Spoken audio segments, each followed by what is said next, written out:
욥기 38장까지 읽었습니다. 오늘도 새벽을 깨우신 여러분들에게 하나님의 크신 은혜가 함께 하시기를 원합니다. 욥은 자기를 변론하기에 아주 능한 사람이었습니다. 합리화를 시키며 자기의 잘못을 결코 한마디도 내놓지 않은 사람입니다. 그래서 하나님은 엘리바스와 빌닷과 소발이라고 하는 파트너를 붙여주어서 그를 훈련시킵니다. 한마디도 지지 않습니다. 그러나 엘리후라고 하는 성령 충만한 하나님의 사람을 붙여주니까 한마디도 하지 못합니다. 이게 바로 성령의 능력입니다.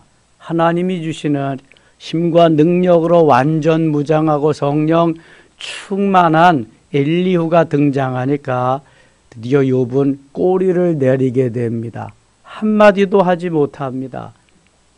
다른 친구들이 한마디 하면 두마디, 세마디 했던 욥이 한마디도 하지 못한다고 하는 것은 그의 소견이 순전히 인간적이고 자기중심적이었던 것을 말하는 것입니다. 엘리후는 하나님 편에서 하나님께서 이렇게 하심을 계속 말씀하고 있습니다. 엘리바스와 빌닷과 소발은 나의 주장, 나의 소견을 말했지만 엘리후는 하나님께서 이렇게 하셨다는 것을 말씀하고 있습니다. 오늘도 하나님이 우리에게 하신 말씀은 모두가 진리입니다. 모두가 생명이고 능력이 됩니다. 그러나 사람의 말, 내 말은 맞을 수도 있고 틀릴 수도 있습니다. 때로는 마귀의 조정을 받을 수도 있다고 하는 것입니다. 그래서 늘 하나님 편에서 하나님이 하시는 말씀으로 하나님의 말씀을 해야 한다고 하는 것이 바로 오늘 우리에게 주는 교훈입니다. 35장 갑니다. 엘리후가 말을 이어 이르되 그대는 이것을 합당하게 여기느냐? 그대는 그대의 의가 하나님께로부터 왔다는 말이냐? 그대는 그것이 내게 무슨 소용이 있으며 범죄하지 않은 것이 내게 무슨 유익이 있겠느냐고 묻지만은 내가 그대와 및 그대와 함께 있는 그대의 친구들에게 대답하리라. 그대는 하늘을 우러러보라. 그대보다 높이 뜬 구름을 바라보라. 6절 같이 읽어요.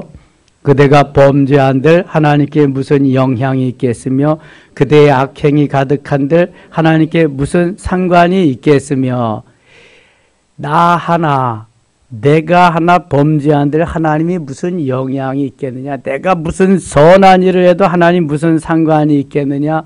온 우주를 지으신 주인 되시는 하나님께서 네가 그렇게 한다고 무슨 상관이 있겠느냐? 그런 말입니다. 7절 그대가 의로운들 하나님께 무엇을 드리겠으며 그가 그대의 손에서 무엇을 받으시겠느냐?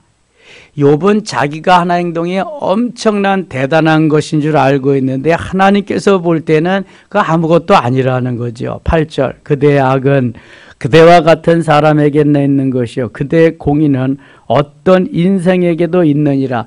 내가 잘했다고 말하고 그렇게 자랑거리는 누구한테도 있다. 그쯤이면 다 있다. 그런 말입니다. 자랑할 거리가 안 된다는 거죠.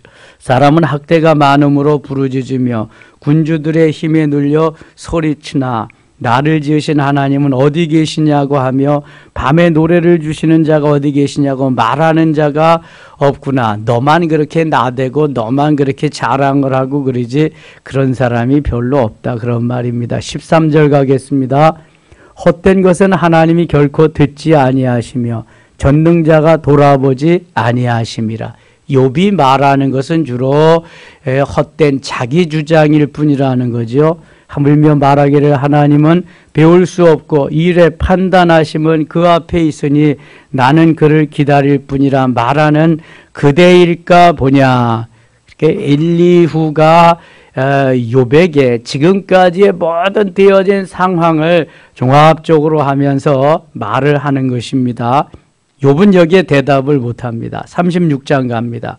엘리후가 말을 이어 이르되 나를 잠깐 용납하라. 내가 그대에게 보이리니 이는 내가 하나님을 위하여 아직도 할 말이 있음이라. 하나님 편에서 하나님의 영광을 위해서 너에게 내가 할 말이 아직도 좀 남아있다. 3절 내가 먼 데서 지식을 얻고 나를 지으신 이에게 의를 돌려보내리라. 진실로 내 말은 거짓이 아니라 온전한 지식을 가진 이가 그대와 함께 있느니라. 5절 같이 읽겠습니다. 5절 하나님은 능하시나 아무도 멸시하지 아니하시며 그의 지혜가 무궁하사. 하나님은 전지전능하신 분이죠. 아무도 멸시하지 아니하신다. 그의 지혜가 무궁하시다. 악인을 살려두지 아니하시며 고난받는 자에게 공의를 베푸시며. 악인은 그러니까 반드시 벌하신다는 거예요. 고난당한 자는 공의를 베푸셔서 함께 하신다는 거죠. 그의 눈을 의인에게서 떠나지 아니하시고 그를 왕들과 함께 왕좌에 앉히사 영원토록 존귀하게 하시며. 하나님이 선한 일, 공의로운 일을 행하는 이들을 높여주시는 거야. 다 보고 계시니까. 지금 CCTV가 각 곳에 있어서 다 촬영하고 있듯이 하나님은 CCTV가 문제가 아니라 모든 5대주 6대양 다 보고 다 촬영하고 다 기록하고 계시단 말이죠. 하나님 앞에서 누구도 거짓되게 누구도 그렇게 속임을 또 속이면서 거짓말을 하면서 살 수 있을 그러한 때가 아니라는 거지요. 욥은 그러나 하나님을 속이고 자기가 의롭다고 자기의 죄를 변명하고 지금 그런다는 엘리후의 이야기입니다. 15절 가겠습니다. 15절 하나님은 곤고한 자를 그 곤고해서 구원하시며 학대당할 즈음에 그의 귀를 여시나니. 곤고한 자를 곤고해서 구원하시는 하나님이다. 그러니까 어려움에 계속 처하게 버려두지 않는다는 거죠. 학대당할 즈음에 그의 귀를 여시나니. 16절 같이 읽어요. 그러므로 하나님이 그대를 환난에서 이끌어내사 좁지 않고 넉넉한 곳으로 옮기게 하셨은즉 무릇 그대의 상에는 기름진 것이 놓이리라. 하나님이 함께 하셔서 하나님이 그대를 잘 아름답게 이제 이끌어 주실 것이다. 그런 말이죠. 이제는 악인의 받을 발이 그대에게 가득하였고 심판과 정의가 그대를 잡았나니 그대는 분노하지 않도록 조심하며 많은 뇌물이 그대를 그릇된 길로 가게 할까 조심하라. 그대의 부르짖음이나 그대의 능력이 어찌 능히 그대가 곤고한 가운데에서 그대를 유익하게 하겠느냐. 20절 같이 읽을게요.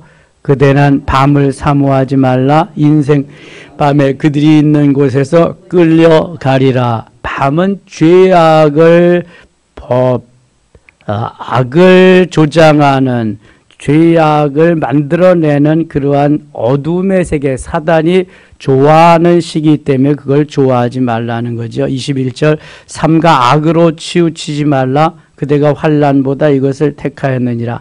악으로 치우치지 마라. 하나님은 그의 권능으로 높이 계시나니 누가 그같이 교훈을 베풀겠느냐. 누가 그를 위하여 그의 길을 정하였느냐. 누가 말하기를 주께서 불의를 행하였나이다 할 수 있으랴. 그대는 하나님께서 하신 일을 기억하고 높이라. 잊지 말지니라. 인생이 그의 일을 찬송하였느니라. 그의 일을 모든 사람이 우러러보나니 먼 데서 보느니라. 26절 같이 읽을게요. 하나님은 높이시니 우리가 그를 알 수 없고 그의 햇수를 헤아릴 수 없느니라. 하나님은 높이시는 분이다. 우리가 그를 안다고 하지만 다 알 수가 없다. 그의 햇수를 헤아릴 수도 없다. 그렇죠. 언제부터 언제 계시는지도 알 수 없고 어떻게 하시는지도 알 수가 없죠. 누가 물방울을 가늘게 하시며 빗방울이 정발하여 안개가 되게 하시도다. 엘리후도 참 지혜가 많은 사람인 것 같아요. 이거 보면은 그가 물방울을 가늘게 하시며 물방울을 가늘게 하신다. 빗방울이 증발하여 안개가 되게 하시도다. 이게 안개가 오고 그 다음에 보슬비가 내리는 이러한 것들을 이렇게 표현을 했어요. 물방울을 가늘게 하시며 빗방울이 증발해서 안개가 되게 하시도다. 이 표현이 아주 아름답잖아요. 그냥 뭐 안개가 내리고 보슬비가 내리고 그러는 것이 아니라 28절 그것이 구름에서 내려 많은 사람에게 쏟아지느니라. 사실 그 지면에 물이 있는 곳에서 수증기가 올라가 가지고 구름 위에 수증기가 쌓여 있다가 온도의 변화에 의해서 내리는 것이 비나 보슬비, 안개나 이러한 비 같은 것이잖아요. 구름 속에 있다가 이것을 그렇게 표현한 거예요. 그것이 구름에서 내려 많은 사람에게 쏟아지느니라. 비가 내리지 아니하면 모든 생물이 살 수가 없습니다. 비가 내려야 마실 음용수가 있는 거고, 비가 내려야 물이 있어서 물을 통해서 사람을 비롯해서 가축이 살 수 있는 것입니다. 아프리카의 가장 큰 문제는 물이 없다는 거, 물이 적다는 거 있어도. 그래서 선교사들이 주로 가서 하는 일이 우물 파주는 일, 물을 얻게 하는 일, 수십 리 걸어가서 물을 좀 얻으려고 해도 그 물은 샘물이 아닌 웅덩이의 물, 지저분한 이러한 물밖에. 그래서 그러한 악조건의 환경 속에서 사람들이 질병으로 많이 죽어가니까 그 일들을 많이 한다고 하는 것입니다. 얼마나 지금 엘리후가 하나님의 그러한 오묘한 일들을 잘 표현하고 있는지 몰라요. 32절 가게 32절. 그가 번갯불을 손바닥 안에 넣으시고 그가 번갯불을 명령하사 관역을 치시도다. 번갯불은 항상 모와 같이 번개가 모와 같이 나타나요. 번개가 번쩍일 때는 천둥이, 그래서 이게 음이온과 양이온이 스파크를 일으키면서 천둥이 이렇게 치잖아요. 그러면 거기서 빛이 쫙 발생한다고요. 이게 번개죠, 번개. 그때에 만들어지는 그러한 비료가 있는데 비와 함께 내려져서 땅에 식물들이 살아가는 거예요. 천둥과 번개가 있어야 이게 비가 내려도 빗속에 식물들이 살아갈 수 있는 자양분이 담겨 있는 거예요. 이게 빗물을 맞아야 식물들이 잘 살아가는 것입니다. 저희 어렸을 때는 그래서 꼭 빗물을 맞히도록 그렇게 식물들을 그렇게 하곤 했어요. 우물물이나 수돗물보다 더 좋은 물이 빗물입니다. 빗물. 근데 이게 빗물이 요즘은 우리가 마실 수가 없잖아요. 많이 오염되고 이제 그래서 우리 어렸을 때는 빗물도 마시고 이제 이렇게 살았죠. 빗물이 내리면은 그게 흘러내리잖아요. 그런 물도 마시고 이거 오염이 돼가지고 정수된 물만 지금은 먹고 있습니다. 근데 여기 다시 한번 보세요. 32절. 그가 번갯불을 손바닥 안에 넣으시고, 하나님의 손바닥 안에 있다는 거예요. 번갯불도. 하나님이 주셔야 번갯불도 되는 거고, 그 번갯불을 명령하사 관역을 치시도다. 그래서 우르릉 꽝꽝 번갯불이 막 이렇게 했을 때 어디 전봇대도 부러지고 또 그냥 나무도 부러지고 그러는 걸 뭐라고 표현했냐 하면은 번갯불을 명령하사 관역을 치시도다. 관역은 조준해서 딱 맞춰야 관역이 맞는 거잖아요. 이게 그냥 우연히 이렇게 그 뭐 번개에 맞아서 나무가 부러지는 게 아니라 여기 보면은 관역을 맞추시듯이 정조준해 가지고 그때에 맞추신다는 거예요. 번개불을 명령하사 관역을 치시도다.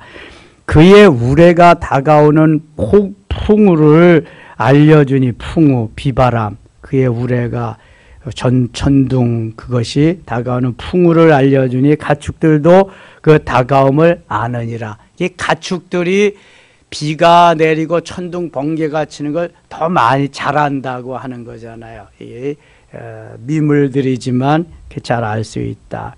이 인류에게 주신 지혜지요. 하나님이 37장 갑니다. 이로 말미암아 내 마음이 떨며 그 자리에서 흔들렸도다. 이러한 엄청난 자연에 되어지는 일들을 보면서 사람이 할 수 없는 하나님의 작품을 보면서 엘리후는 지금 마음이 떨며 흔들려졌다. 2절 하나님의 음성 곧 그의 입에서 나오는 소리를 똑똑히 들으라. 하나님의 말씀을 좀 똑똑히 들으라. 누구에게 말하는 거예요? 욥에게 말하는 거예요. 누가? 엘리후가 욥에게. 3절 그 소리를 천하에 떨치시며 번갯불을 땅끝까지 이르게 하시고 그 위에 음성을 발하시며 그의 위엄찬 소리로 천둥을 치시며 그 음성이 들릴 때 번개를 멈추게 아니하시느니라. 36장에 이어서 계속 천둥 번개가 하나님이 하시는 것임을 계속 말씀하고 있습니다. 5절 같이 읽을게요. 5절 하나님은 놀라운 음성을 내시며 우리가 헤아릴 수 없는 큰 일을 행하시느니라. 아멘. 놀라운 음성을 내시고 헤아릴 수 없는 큰 일을 행하신다. 이게 하나님이 하시는 것이다. 눈을 명하여 땅에 내리라 하시며 적은 비와 큰 비도 내리게 멸하시느니라. 그러니까 작은 비도 큰 비도 보슬비도 소낙비도 이 모든 것이 다 하나님이 명해서 내리게 하신 거구나. 하나님께서 명해서 눈도 만들어져서 내리게 하시는 거구나. 모든 게 하나님이 하시는 거구나. 이것을 말씀하고 있습니다. 7절 그가 모든 사람의 손에 표를 주시어 모든 사람이 그가 지으신 것을 알게 하려 하심이라. 그러나 짐승들은 땅속에 들어가 그 처소에 머무느니라. 폭풍우는 그 밀실에서 나오고 추위는 북풍을 타고 오느니라. 아주 표현을 재미있게 하고 있어요. 폭풍우는 밀실에서 나온다. 어떠한 알지 못하는 감추어 두었던 그러한 방에서 폭풍우가 온다는 게 갑자기 이렇게 밀어닥치잖아요. 또 추위는 북풍을 타고 오느니라. 북쪽에서부터 오는 거니까. 하나님의 입김이 얼음을 얼게 하고 물의 너비를 줄어들게 하느니라. 또한 그는 구름에 습기를 실으시고 그의 번개로 구름을 흩어지게 하시되 구름에 습기가 있어서 그 습기가 점점 많아져서 구름이 이렇게 자기의 덮었던 것을 펼치면은 비가 돼서 이제 내려오는 거지요. 그걸 지금 말씀하고 있습니다. 12절 그는 감싸고 도시며 그들의 할 일을 조종하시느니라. 그는 땅과 육지 표면에 있는 모든 자들에게 명령하시느니라. 모든 것이 하나님께서 하셔서 이렇게 되어지는 거지 우연히 있는 것은 없다. 그런 것을 욥에게 가르쳐 주는 거예요. 욥이 한 수 배우라는 거죠. 13절 같이 읽겠습니다. 혹은 징계를 위하여 혹은 땅을 위하여 혹은 긍휼을 위하여 그가 이런 일을 생기게 하시느니라. 결국은 이 모든 것을 누가 하신다는 거예요? 하나님이 하신다는 거예요. 어느 날 갑자기 우연히 일어난 일이 아니라 하나님의 디자인 속에서 이루어지는 일임을 말씀하는 겁니다. 14절 욥이여 이것을 듣고 가만히 서서 하나님의 오묘한 일을 깨달으라. 이것을, 이 말을 좀 듣고 자연에 되어지는 모든 상황을 좀 보고 듣고 하나님의 오묘한 일을 좀 깨달으라. 그럼 너같이 자랑만 하고 혼자 그렇게 날뛰지 않을 거다. 그런 말이죠. 15절. 하나님이 이런 것들에게 명령하셔서 그 구름의 번개로 번쩍거리게 하시는 것을 그대가 아느냐. 구름의 번개가 번쩍거리는 거 아니냐. 그대는 겹겹이 쌓인 구름의 완전한 지식의 경이로움을 아느냐. 땅에 고요할 때 남풍으로 말미암아 그대의 의복이 따뜻한 까닭을 그대가 아느냐. 따뜻한 기운을 주시는 것도 하나님이고 찬 기운을 주시는 것도 하나님인데 아느냐. 여러분, 우리가 날씨가 지금 따뜻해지잖아요. 아, 하나님이 따뜻하게 하시는구나, 덥게 하시는구나. 가을이 되고 늦가을 되면 이제 또 찬바람이 불어오고 겨울이 오잖아요. 아, 계절이 그렇게 가는구나, 이렇게 오는구나, 이런 생각만 하지, 아, 하나님이 따뜻하게 하시는구나, 덥게 하시는구나, 춥게 하시는구나, 이런 게 별로 없잖아요. 자연적으로 그렇게 되어지는 것만 알지 이걸 하나님이 일일이 이렇게 하신다고 하는 것을 알지도 못하고 또 알기를 원하지도 않잖아요. 그렇게 살아왔기 때문에. 욥도 그랬기 때문에 지금 내가 이러한 지식이 있어서 좀 알기를 원하는다 하는 그러한 그 엘리후의 바람이죠. 엘리후의 변론입니다. 17절 다시 봅니다. 땅이 고요할 때 남풍으로 말미암아 그대의 의복이 따뜻한 까닭을 그대가 아느냐. 그대는 그를 도와 구름장들을 두들겨 넓게 만들어 녹여 부어 만든 거울같이 단단하게 할 수 있겠느냐. 표현을 아주 재밌게 합니다. 우리가 그에게 할 말을 그대는 우리에게 가르치라. 우리는 아두나여 아뢰지 못하겠노라. 내가 말하고 싶은 것을 어찌 그에게 고할 수 있으랴. 삼켜지기를 바랄 자가 어디 있느냐. 그런즉 바람이 불어 하늘에 말끔하게 되었을 때 그 밝은 빛을 아무도 볼 수 없느니라. 22절 같이 읽을게요. 북쪽에서는 황금 같은 빛이 나오고 하나님께는 두려운 위엄이 있느니라. 황금 같은 빛이 나온다. 하나님께는 두려운 위엄이 있느니라. 전능자를 우리가 찾을 수 없나니 그는 권능이 지극히 크사 정의나 무한한 공의를 굽히지 아니하심이니라. 24절 같이 읽겠습니다. 그러므로 사람들은 그를 경외하고 그는 스스로 지혜롭다는 모든 자를 무시하시느니라. 욥이 혼자 잘났다고 지혜롭다고 하니까 엘리후가 이렇게 지금 쭉 설명을 하면서 그러므로 사람들은 그를 경외하고 하나님을 경외하고 스스로 지혜롭다는 모든 자를 무시하느니라. 이 자기 자신을 높이고 자기 자신이 잘났다고 하는 사람들을 하나님은 무시한다는 거예요. 38장 갑니다. 37장까지 1장부터 1장에서는 하나님 말씀하시죠. 2장 계속해서 한마디도 말씀하시지 않던 하나님이 욥의 그러한 어려움을 계속해서 보고만 계시고 듣고만 계시던 하나님이 드디어 38장에서 말씀하기 시작합니다. 엘리바스 빌다 소발에게 붙여주시고 엘리후를 붙여주셔서 이제 꼬리를 다 내린 그러한 욥에게 하나님이 나타나셨어요. 38장 1절 같이 읽겠습니다. 그때 여호와께서 폭풍우 가운데에서 욥에게 말씀하여 이르시되. 폭풍우 가운데에서 하나님이 말씀하십니다. 자, 열왕기상 19절에 보면은 엘리야가 엄청난 일을 하고도 아합의 권세에 눌려가지고 이세벨이 자기를 죽이려고 쫓아다니는 그 위험에 눌려가지고 죽기를 갈구하잖아요. 로뎀나무 밑에서 죽기를 갈구하는데 하나님 그래도 죽이지 않으시고 구운 떡과 한 병의 물을 갖다가 주시며 그에게 힘을 주십니다. 그래서 호렙산까지 엘리야가 가서 그럼 하나님이 이제 어떻게 하시려나. 하나님을 섬기는 사람, 믿음으로 사는 사람 나밖에 남지 않았는데 하나님이 어떻게 하시려나. 그래서 한 굴에서 들어가 가지고 하나님이 하시는 일을 지금 관망하고 있습니다. 근데 하나님이 뭐라 그러시냐 하면은 그 태풍이 지나가면은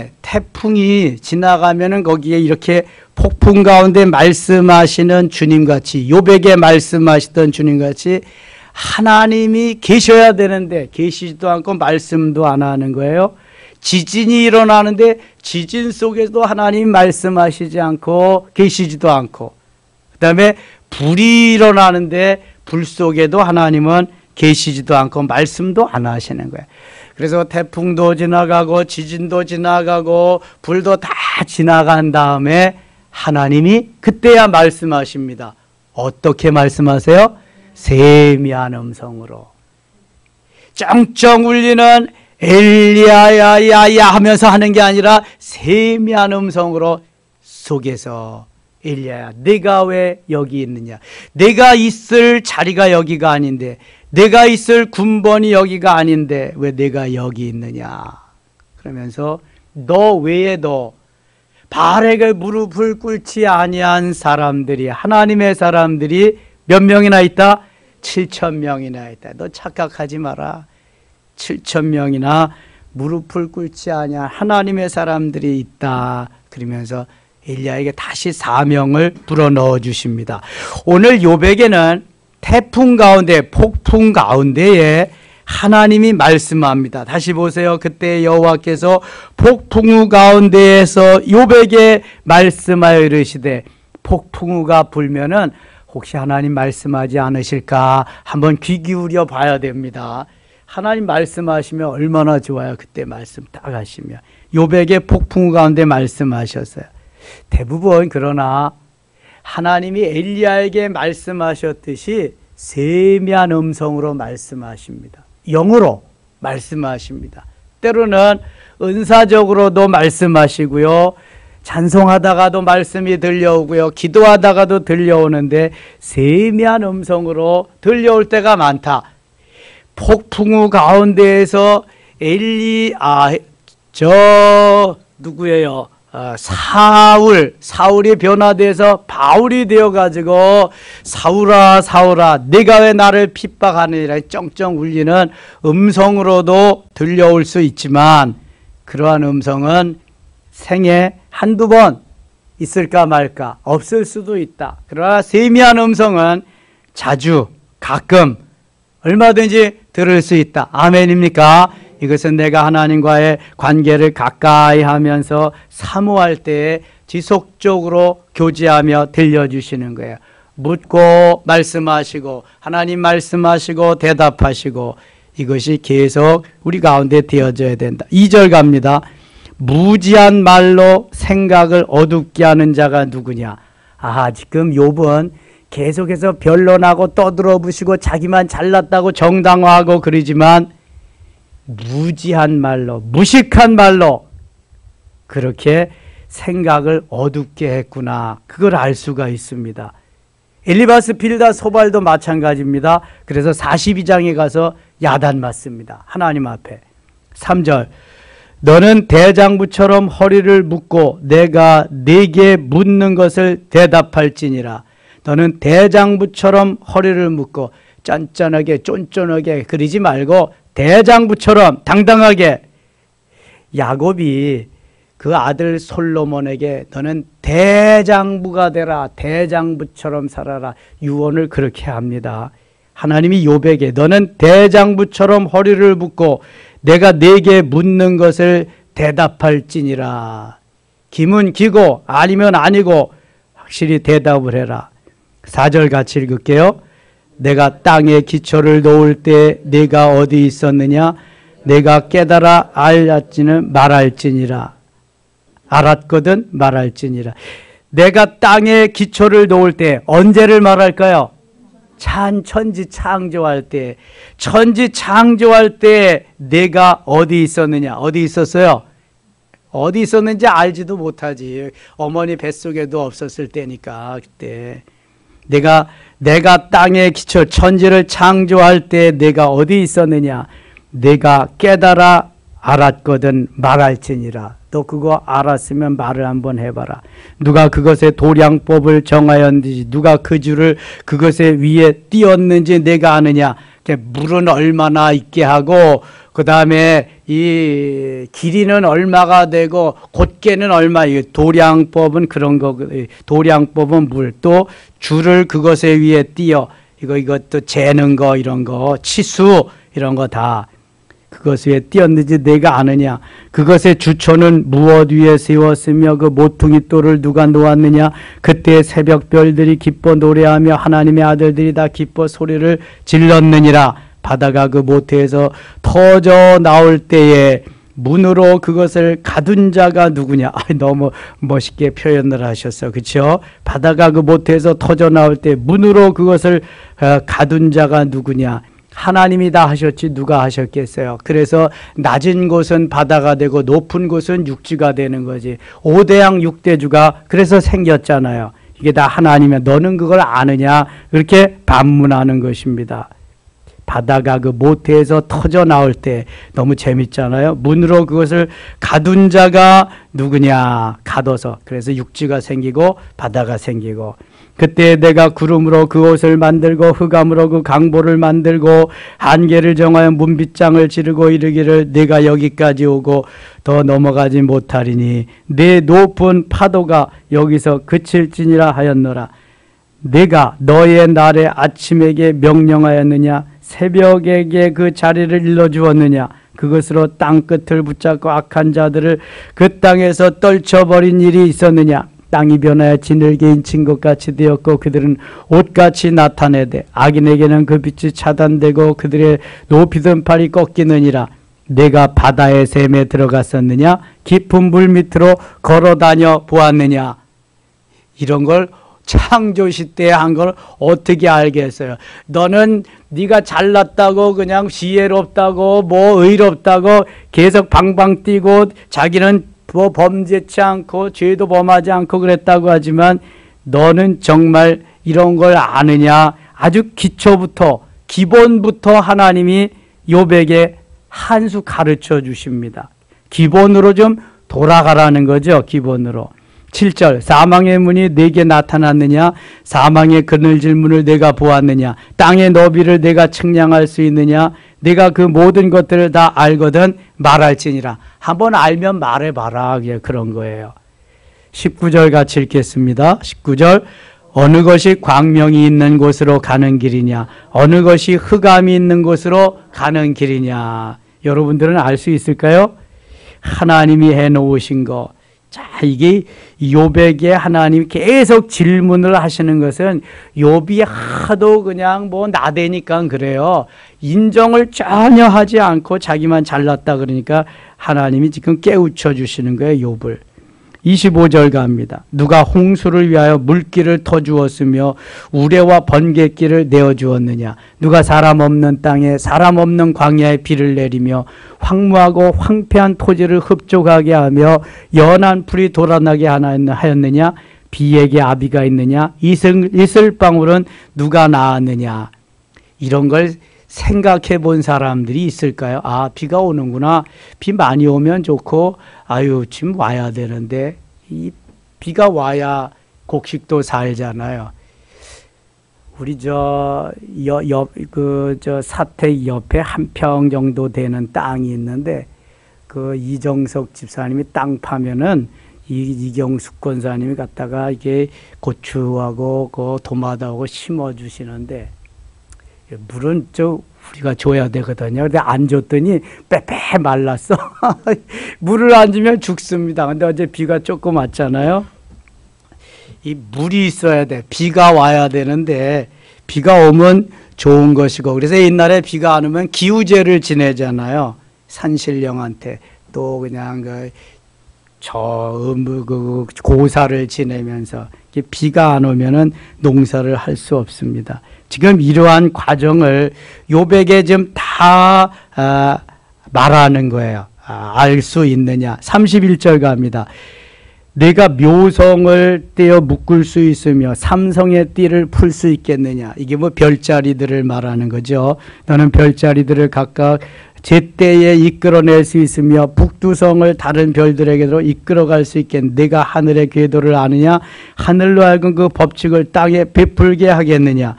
땅의 법칙도 모르는데 하늘의 법칙을 어떻게 알겠어요. 내가 목소리를 구름에까지 높여 넘치는 물이 내게 덮이게 하겠느냐. 내가 번개를 보내어 가게 하되 번개가 내게 우리가 여기 있나이다 하게 하겠느냐. 36절 같이 읽을게요. 가슴 속의 지혜는 누가 준 것이냐. 수탉에게 슬기를 준 자가 누구냐. 가슴 속의 지혜는 누가 준 거예요. 누가 줘요? 하나님이 주시. 수탉에게 슬기를 준 자가 누구냐. 수탉에게는요 하나님이 이 지혜, 슬기를 주어가지고 암탉을 한 15마리 내지 20마리를 이끌고 다니게 하십니다. 그리고 적들이 나타났을 때는 대신 수탉이 볕을 꼿꼿이 세우면서 싸움을 합니다. 수탉 싸우는 거 보셨어요? 이야, 싸움 잘합니다. 무섭게. 그 얘기 하시는 거예요, 지금. 수탉에게 슬기를 준 자가 누구냐? 누가 지혜로 구름의 수를 세겠느냐? 누가 하늘의 물주머니를 기울이겠느냐? 하늘의 물주머니, 구름에 덮인 수증기가 하늘의 물주머니잖아요. 하나님이 그걸 터치시면 이제 기온에 따라서 비로 내리시는 거고, 티끌이 덩어리를 이루며 흙덩이가 서로 붙게 하겠느냐? 내가 사자를 위하여 먹이를 사냥하겠느냐? 젊은 사자의 식욕을 채우겠느냐?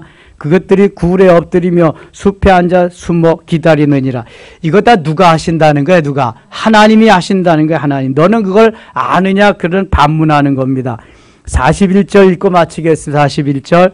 까마귀 새끼가 하나님을 향하여 부르짖으며 먹을 것이 없어서 허우적거릴 때 그것을 위하여 먹이를 마련하는 이가 누구냐? 까마귀 새끼도 다 내가 먹이를 마련해서 먹여 살린다. 너는 그걸 아느냐?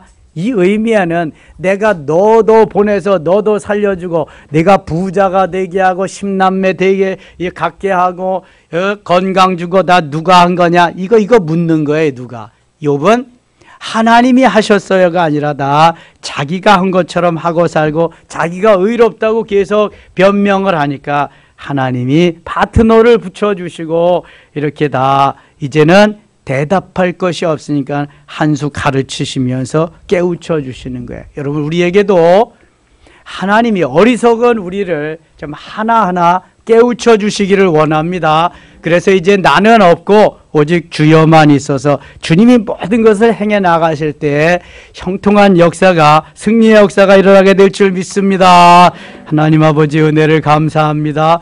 욥과 같이 어리석은 삶을 살지 말게 하시고 엘리야와 같이 지혜로운 삶을 살게 하시며 하나님 무슨 말씀을 하시든지 아멘으로 받게 하시고 하나님의 영광을 위해서 멋지게 쓰임받는 저희들이 되게 하여 주시옵소서. 예수님의 이름으로 기도드리옵나이다. 아멘.